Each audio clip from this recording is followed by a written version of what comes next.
제30장. 페이지는 자정이 되어서야 집으로 돌아왔다. 하루 종일 정신없이 일했기 때문에 완전히 지쳐 있었다. 점심 먹을 시간도 없었고 저녁은 수술복을 입은 채 샌드위치 한 조각으로 때웠다. 옷도 안 벗고 침대에 쓰러지자마자 잠들었다. 그러나 얼마 들지 않아 울려대는 전화벨 소리에 다시 잠이 깨었다. 간신히 수화기를 집어들면서 시계를 쳐다보았다. 새벽 3시였다. 보세요. 닥터 테일러? 이런 시간에 죄송합니다. 환자 한 사람이 당장 닥터 테일러를 봐야겠다고 야단이라서요. 페이지는 입 안이 말라들어 말을 하기도 힘들었다. 난 조금 전에 근무가 끝났어요. 누구 딴 사람이 가면 안 되겠어요? 환자가 닥터 테일러하고만 얘기하겠대요. 다른 사람은 필요 없대요. 누군데요? 존 크로닌이에요. 페이지는 벌떡 일어났다. 무슨 일이 있었어요? 잘 모르겠어요. 닥터 테일러만 찾아요. 알았어요. 페이지는 휘청거리며 일어났다. 곧 갈게요. 30분 후 병원에 도착했다. 페이지는 바로 존 크로닌의 병실로 향했다. 크로닌은 그녀를 기다리고 있었다. 코에는 고무 호스가 끼워져 있었고 팔에는 주사선이 연결되어 있었다. 와줘서 고맙소. 그의 목소리는 힘이 없었고 메말라 있었다. 페이지는 침대 옆 의자에 앉아 미소 지으며 말했다. 괜찮아요. 어차피 잠자는 것밖에 할 일도 없었어요. 존, 왜 꼭 나를 찾았나요? 이 병원에 의사가 수백 명이나 있는데, 당신하고 얘기하고 싶어서 그랬소. 아니 이 시간에요? 난 무슨 응급 상황이 벌어진 줄 알았잖아요. 응급 상황이요. 난 지금 떠나는 게 좋겠어. 페이지는 고개를 저었다. 그건 말도 안 돼요. 이런 상태로 어떻게 집에 가겠다는 거예요? 집에서는 병원과 같이 치료를... 크로닌이 페이지의 말을 끊었다. 집에 가겠다는 게 아니요. 그냥 떠나겠다는 거요.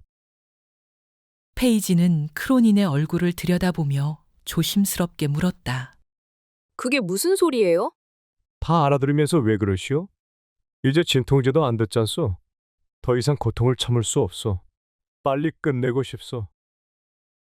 페이지는 몸을 앞으로 숙이며 크로닌의 손을 잡았다. 존, 그럴 수 없어요. 진통제를 좀 더. 필요 없소. 난 지쳤소. 페이지, 이제 내가 가야 될 곳으로 가는 게 좋겠소. 더 이상 구차하게 매달리고 싶지 않소. 존, 내가 살아야 얼마나 살겠소? 며칠 더? 난 고통을 참지 못한다고 얘기했잖소. 꼭 짐승같이 묶여서 갇힌 느낌이요. 시간이 갈수록 몸속의 암세포는 커지고 지금 난 사는 게 아니요. 죽어가고 있는 거요. 제발 날 돕는 셈 치고 빨리 끝내줘요. 그는 갑자기 통증으로 헉하고 숨을 들이마셨다. 다시 입을 열었을 때 그의 목소리는 더 약해져 있었다. 제발 빨리 끝내줘. 페이지는 이럴 경우 어떻게 해야 되는지 잘 알고 있었다. 존 크로닌의 요구를 먼저 병원장 월러스 박사에게 보고하면 그는 병원 윤리위원회를 개최하게 된다. 여러 의사들은 크로닌의 병세를 모두 검토하고 나서야 결정을 내릴 것이다. 그런 다음 다시 또 페이지, 이건 내 생명이요. 제발 내 뜻대로 좀 해줘요. 페이지는 고통에 시달리는 절망적인 환자를 내려다보고 있었다. 제발 이렇게 사정하지 않소. 페이지는 오랫동안 크로닌의 손을 잡고 있었다. 한참 만에 페이지가 입을 열었다. 존, 알았어요. 그렇게 해드리죠. 크로닌은 고통 속에서도 희미한 미소를 띄었다. 내 말을 들어줄 지 알았소. 페이지는 몸을 숙여 그의 이마에 키스했다. 눈을 감고 자도록 하세요. 페이지, 안녕. 안녕, 존. 존 크로니는 한숨을 쉬고 눈을 감았다. 얼굴에 평화로운 미소가 떠오르기 시작했다. 페이지는 앉은 채 크로닌을 내려다보며 지금 자신이 하려는 일을 다시 한번 생각해 보았다. 레드노 박사와 첫 회진을 돌 때 충격을 받았던 것이 기억났다. 벌써 6주째 의식이 회복되지 않고 있어요. 모든 기관의 기능이 끝난 상황입니다. 오늘 오후에 생명 연장 장치를 제거할 예정입니다. 한 인간을 고통으로부터 해방시켜주는 게 잘못일까? 천천히 마치 물속에서 움직이듯 일어나 옆방에 있는 캐비닛으로 다가갔다. 응급용으로 인슐린 한 병이 비치되어 있었다. 페이지는 인슐린 병을 들고 들여다보며 서 있었다. 한참 그대로 있다가 병마개를 따고 주사기에 넣은 다음 존 크로닌의 침대로 돌아왔다. 지금이라도 그만둘 수 있다. 꼭 짐승같이 묶여서 갇힌 느낌이요. 시간이 갈수록 몸속의 암세포는 커지고 지금 난 사는 게 아니요. 죽어가고 있는 거요. 제발 날 돕는 셈치고 빨리 끝내줘요. 페이지는 앞으로 몸을 숙여 크로닌의 팔에 연결된 주사선에 인슐린을 주사하기 시작했다. 잘 자요. 페이지는 속삭였다. 자신이 흐느끼고 있다는 것도 느끼지 못했다. 밖으로 나와 페이지는 집으로 돌아갔다. 몹시 피곤했지만 잠이 오지 않았다. 자신의 행동이 옳았던 것인가 계속 생각해 보았다. 새벽 6시에 전화벨이 울렸다. 닥터 테일러, 좋지 않은 소식이 있어요. 당신 환자인 존 크로닌 씨가 오늘 새벽 심장마비로 사망했어요. 그날 아침 당직 전문의는 아서 케인 박사였다. 제31장. 케네스 말로리는 언젠가 한번 오페라 구경을 갔을 때 너무 지루해서 공연 중에 잠들었었다. 그러나 오늘 저녁은 달랐다. 샌프란시스코 시립 오페라 극장에서 리골레토를 구경하면서 지루하기는커녕 시간이 너무 빨리 가는 것 같았다. 그는 해리슨 부녀와 함께 전용 특별석에 앉아 있었다. 중간 휴식 시간에는 극장 로비에서 수많은 상류사회 인사들을 소개받았다. 내 사위가 될 사람이요. 케네스 말로리라고 대단히 뛰어난 의사지. 알렉스 해리슨의 사위감이라는 말만으로 충분했다. 그의 사위감이라면 당연히 뛰어난 의사일 수밖에 없으니까. 공연이 끝난 다음 말로리는 해리슨 부녀와 함께 저녁 식사를 하러 페어몬트 호텔의 으리으리한 레스토랑으로 갔다. 지배인이 달려나와 정중하게 그들 일행을 예약된 테이블로 안내했다. 해리슨 일가의 얼굴만 보여도 특별 우대를 받는 게 분명했다. 이제부터는 나도 이런 대우를 받으며 살게 될 거야. 말로리는 생각했다. 모두 이 케네스 말로리를 쳐다보게 되는 거야. 주문이 끝나자 로린이 입을 열었다. 케네스, 우리 약혼을 알리는 파티를 여는 게 어때요? 그거 참 좋은 생각이다. 알렉스 해리슨이 말했다. 그게 좋겠어. 아주 성대한 파티를 열어야지. 케네스, 안 그래? 말로리는 속으로 당황했다. 해리슨과의 약혼 파티는 당연히 언론의 화제가 될 것이다. 우선 캐트 문제를 해결해야 돼. 돈으로 해결하면 되겠지. 말로리는 캐트를 놓고 내기했던 것을 후회했다. 1만 달러 때문에 이 엄청난 행운을 놓쳐버릴 수도 있다는 생각에 불안해지기 시작했다. 캐트와의 관계가 알려지면 해리슨 부녀에게 설명할 방법이 없다. 참, 별일은 아니지만 깜빡 잊고 있었는데 병원에 같이 근무하는 여의사와 약혼했어요. 그녀는 흑인. 좀 웃기는 일이 있었어요. 우리 병원에 근무하는 흑인 여의사가 있는데 동료 레지던트들과 그 여자를 데리고 잘 수 있다고 내기를. 벌써 결혼 날짜를 잡았어요. 안 돼. 절대로 그럴 수 없어. 말로리는 생각했다. 어떻게든 캐트 문제를 조용히 해결해야 돼. 해리슨 부녀는 그의 대답을 기다리고 있었다. 말로리는 미소 지으며 말했다. 정말 좋은 생각입니다. 로린의 표정이 활짝 밝아졌다. 그럼 내일부터라도 서둘러 준비해야겠어요.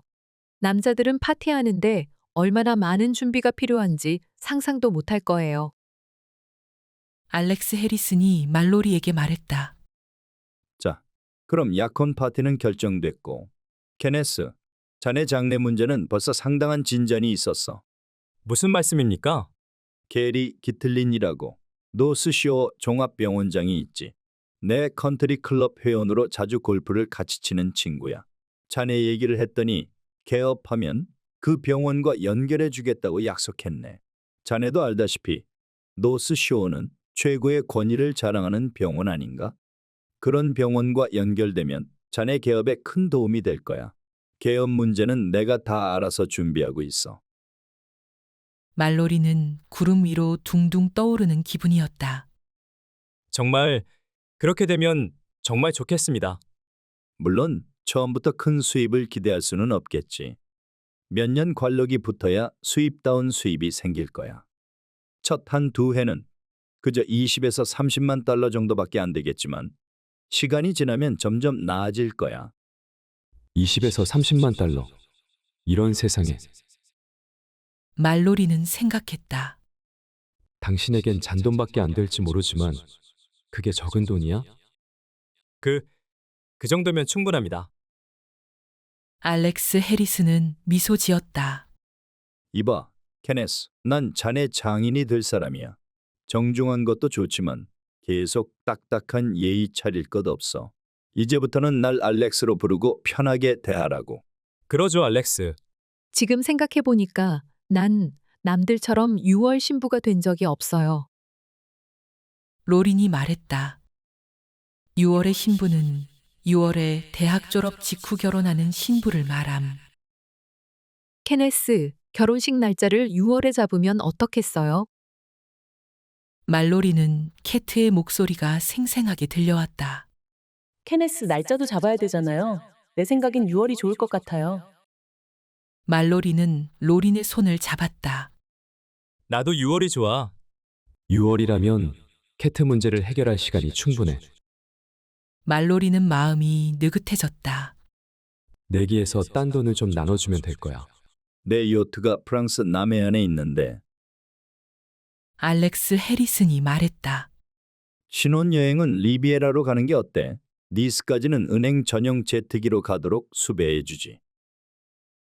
호화 요트, 리비에라에서의 신혼여행, 전용 제트기, 모두가 꿈도 꾸지 못하던 얘기였다. 말로리는 로린의 손을 더욱 힘주어 잡으며 말했다. 로린하고만 있으면 신혼여행을 어디로 가든 상관없습니다. 알렉스 해리슨은 흡족한 표정이었다. 자, 그럼 다 결정된 거야. 웃는 얼굴로 로린에게 고개를 돌렸다. 네가 결혼한다니 좀 섭섭한데. 아빠, 내가 아빠를 떠나는 게 아니잖아요. 의사 사위가 생기는 거죠. 알렉스 해리슨은 고개를 끄덕였다. 하긴 그래. 아주 훌륭한 의사지. 케네스, 내 생명의 은인이 이젠 내 사위가 된다니. 로린은 말로리의 손을 힘주어 잡았다. 아빠를 살려낸 보답은 내가 두고두고 할게요. 케네스, 내주쯤 점심시간을 좀 내지. 알렉스 해리슨이 말했다. 개업할 사무실을 찾아봐야 되지 않겠나? 포스트 빌딩이 좋을 것 같은데. 그리고 게리 기틀린과 만날 약속을 해야겠어. 내 친구들 모두가 자네를 만나보고 싶다고 야단이야. 아빠 친구들은 괜찮겠지만 케네스를 함부로 소개시키면 안 돼요. 로린이 아버지와 말로리를 번갈아 쳐다보며 말했다. 내 친구들도 케네스 얘기를 듣고 만나보자고 야단이에요. 하지만 어림도 없어요. 결혼 전에는 내 친구들이 얼씬도 못하게 할 거예요. 로린, 나에게는 정말 당신뿐이야. 말로리가 진지한 표정으로 말했다. 저녁 식사가 끝나고 그들은 운전사가 대기하고 있던 해리슨가의 롤스로이스에 올라탔다.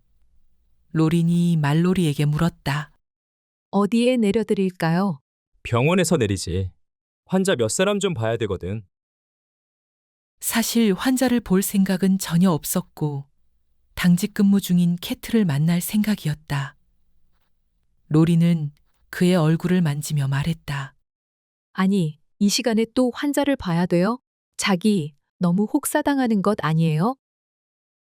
말로리는 한숨을 쉬고 말했다. 내가 좀 피곤한 거야. 별 문제가 아니지. 딱한 환자를 돕는 게 중요하잖아.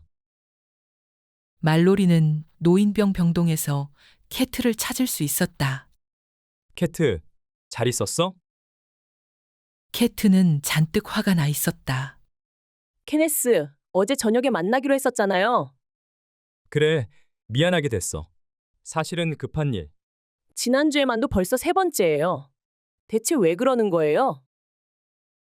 말로리는 계속되는 캐트의 불평과 투정을 듣는 게 짜증스러웠다. 캐트, 좀 조용히 얘기하고 싶은데. 여기 어디 빈 방이 없나? 캐트가 잠시 생각하다가 말했다. 315호 환자가 오늘 퇴원했어요. 아직 비어 있을 테니 그리로 가요. 두 사람은 복도를 걷기 시작했다. 간호사 한 사람이 급히 말로리에게 다가왔다. 아, 닥터 말로리. 여기 계셨군요. 피터슨 박사가 급히 찾으십니다. 그분이 난 지금 바쁘다고 해. 말로리는 캐트의 팔을 잡고 서둘러 엘리베이터로 갔다. 3층에서 엘리베이터를 내린 두 사람은 아무 말 없이 복도를 걸어 315호 병실로 들어갔다. 말로리가 문을 닫았다. 그는 속으로 잔뜩 긴장하고 있었다. 뜻밖의 생긴 엄청난 행운을 제대로 누릴 수 있을지가 앞으로 몇 분 내에 판가름나기 때문이었다. 그는 캐트의 손을 잡고 진지한 표정으로 말했다. 캐트, 내가 얼마나 당신을 좋아하는지 알지? 난 여태껏 어떤 여자에게도 이런 감정을 가져본 적이 없었어. 하지만 캐트, 지금 당장 아기를 갖는다는 건 그건 말이야. 그건 정말 곤란해. 내 말뜻은 우린 둘 다 정신없이 일해야 되는 처지고 우리 둘의 수입을 다 합쳐도 아직 넉넉하게. 그게 무슨 문제예요? 캐트가 말했다. 케네스, 난 당신을 사랑해요. 아무리 어려워도 잠깐, 내 말을 마저 들어봐. 난 그저 우리 계획을 잠시 뒤로 미루자는 것뿐이야. 조금만 참으면 수련회 생활이 끝나고 개업할 수 있을 거야. 함께 동부로 갈 수도 있겠지. 몇 년만 열심히 일하면 저축도 늘고 아이를 가질 여유가 생길 거야. 몇 년을 기다리라고요? 난 지금 임신했다고 했잖아요. 알고 있어. 캐트, 임신한 지 이제 겨우 두어 달밖에 안 됐잖아. 아직은 안전하게 중절 수술할 수 있어. 캐트는 그 말에 충격을 받았다. 안 돼요. 절대로 안 돼요. 난 그런 수술 절대로 받을 수 없어요.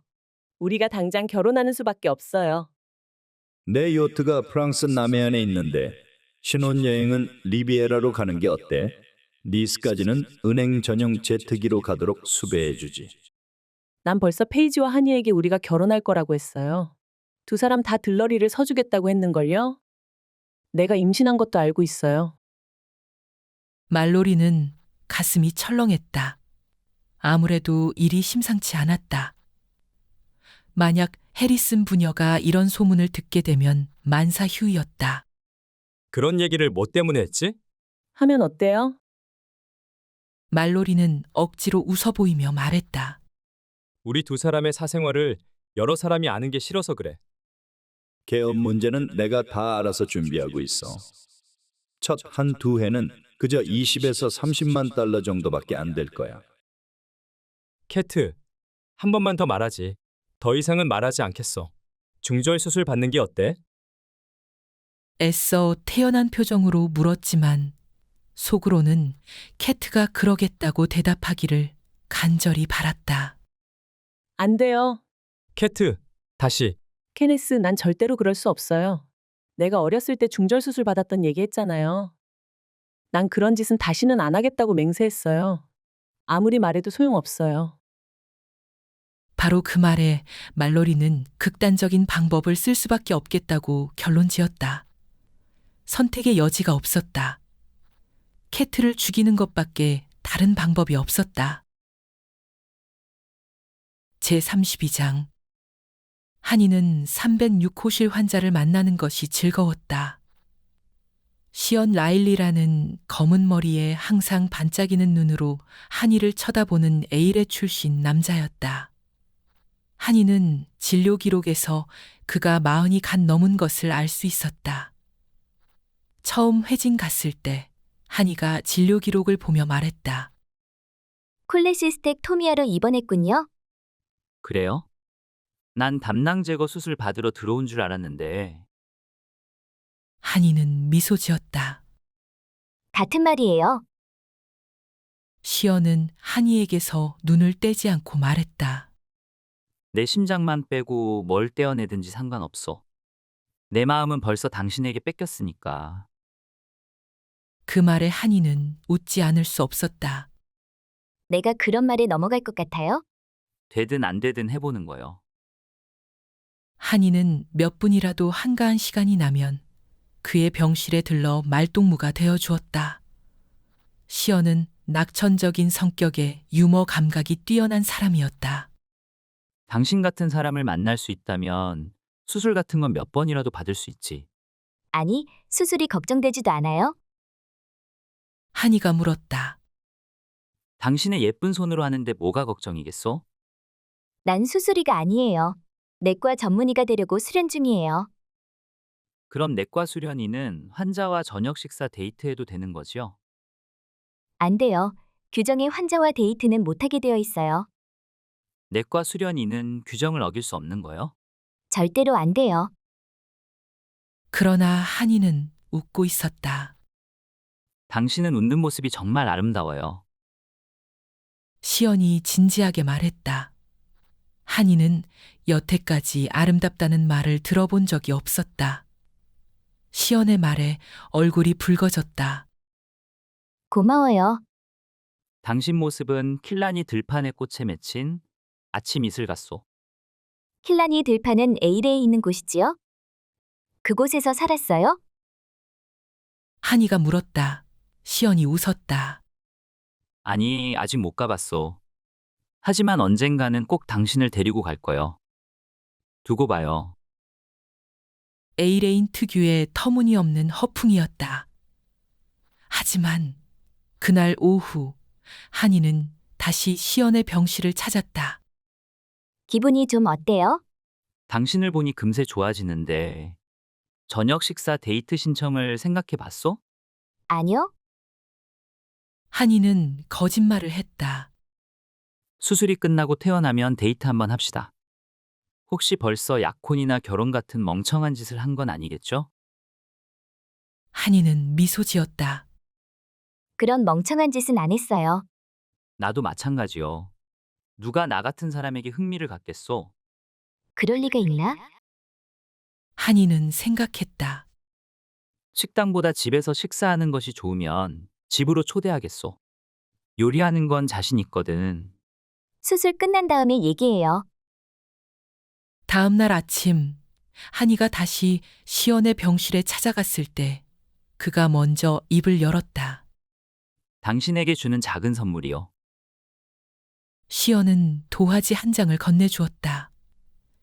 한이의 초상을 부드러운 선으로 스케치한 것이었다. 아니, 이건? 정말 고마워요. 한이가 말했다. 당신은 대단한 화가로군요. 순간 심령술사가 하던 말이 생각났다. 이제 곧 사랑에 빠지게 될 거예요. 상대는 예술가일 겁니다. 다시 한번 시언의 얼굴을 쳐다보았다. 뭐 잘못된 거라도 있어? 아니요. 한이가 천천히 말했다. 아무것도 아니에요. 5분 후 한이는 프란시스 고든의 병실을 찾아갔다. 아, 버고가 나타나셨군. 한이가 물었다. 나보고 사랑에 빠지게 될 거라고 했던 말 기억하세요? 예술가를 만나게 될 거라고 했죠. 기억하고 말고요. 저 사실은 그 사람을 만난 것 같아요. 프란시스 고든은 미소 지었다. 그것 봐요. 별자리에 따라 운명은 정해져 있는 거예요. 혹시 그 사람 장래가 어떻게 될는지 알 수 있겠어요? 우리가 어떻게 될지도 알 수 있을까요? 저기 서랍 속에 점치는 카드가 있어요. 이리 좀 가져와요. 한이는 카드를 꺼내 프란시스 고든에게 건넸다. 말도 안 돼. 카드로 점을 치다니. 이런 걸 어떻게 믿을 수 있어? 프란시스 고든은 카드를 한 장씩 펼쳐나갔다. 고개를 끄덕이기도 하고 미소를 짓기도 하면서 계속 카드를 펼쳤다. 갑자기 그녀의 손이 멎으며 안색이 달라졌다. 이럴 수가. 고든은 한이를 쳐다보았다. 왜?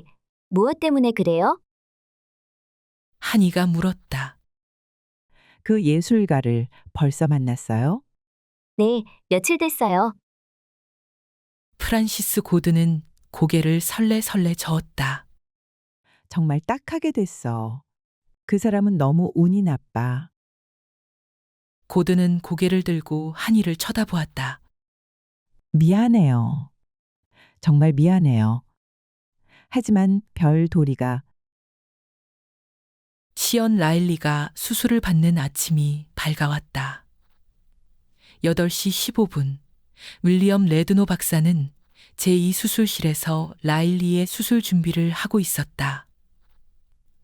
8시 25분, 엠바카데로 시립병원이 필요로 하는 수혈용 혈액 일주일분을 실은 트럭이 응급실 입구에 도착했다. 운전사는 운반해온 혈액을 건물 지하에 있는 혈액은행으로 가져갔다. 당직 근무 중인 레지던트 에릭 포스터는 젊고 예쁘장한 간호사 안드레아와 커피를 마시고 있었다. 이걸 어디다 내려놓을까요? 운전사가 물었다. 저기 내려놓아요. 포스터는 한쪽 구석을 가리켰다. 알았어요. 운전사는 혈액 상자를 내려놓고 서류를 꺼냈다. 당직 의사 서명이 필요한데요. 아, 네. 포스터는 서류에 서명한 다음 운전사에게 건넸다. 고마워요. 천만에요. 운전사는 떠났다. 포스터는 다시 안드레아에게 고개를 돌렸다. 무슨 얘기하다 말았지? 내가 아주 매력적이라고 했잖아요. 맞아. 당신이 결혼만 안 했다면 벌써 데이트를 신청했을 거야. 포스터가 말했다. 혹시 남편 몰래 딴 남자와 데이트한 적 없어? 없어요. 내 남편은 권투 선수거든요. 그럼 혹시 여동생은 없어? 있어요. 당신만큼 예쁘게 생겼어? 나보다 더 예뻐요. 이름이 뭔데? 마릴린. 당신 부부와 마릴린. 그리고 내가 같이 식사라도 하면 어떨까? 잡담이 계속되는 동안 팩스가 들어왔지만 포스터는 신경 쓰지 않았다. 8시 45분. 레드노 박사의 집도로 시언 라일리의 수술이 시작되었다. 처음에는 수술이 순조로웠다. 수술팀은 손발이 잘 맞아 한치의 착오도 없이 수술을 진행해 나갔다. 9시 05분, 레드노 박사는 담도에 다다랐다. 그때까지는 교과서에 나오는 것 같은 수술이었다. 그러나 담낭을 막 제거하려 할 때 손에서 메스가 미끄러지면서 혈관을 건드렸다. 피가 흘러나오기 시작했다. 이런. 레드노 박사는 상처난 혈관을 지혈시켜 보려고 안간힘을 썼다. 마취이가 소리쳤다. 혈압이 급격히 떨어졌어요. 95로 떨어졌어요. 레드노 박사는 간호사에게 소리쳤다. 빨리 수혈용 혈액을 가져오라고 해. 알겠습니다. 9시 06분. 혈액은행에 전화벨이 울렸다. 내가 받을게. 포스터는 책상으로 가 전화를 받았다. 혈액은행입니다. 지금 제2수술실로 O형 혈액을 급히 보내줘요. 응급 상황이에요. 알았소. 포스터는 전화를 끊고 조금 전에 도착한 혈액 상자가 쌓여 있는 구석으로 갔다. 상자에서 혈액이 든 비닐백 4개를 꺼내 군의 운반용 핸드카에 실었다. 그는 혈액형을 다시 한번 점검했다. O형이 틀림없지. 혼자 중얼거렸다. 즉시 의료 보조원을 불렀다. 그때 팩스 수신이 완료되었다. 무슨 일이에요? 안드레아가 물었다.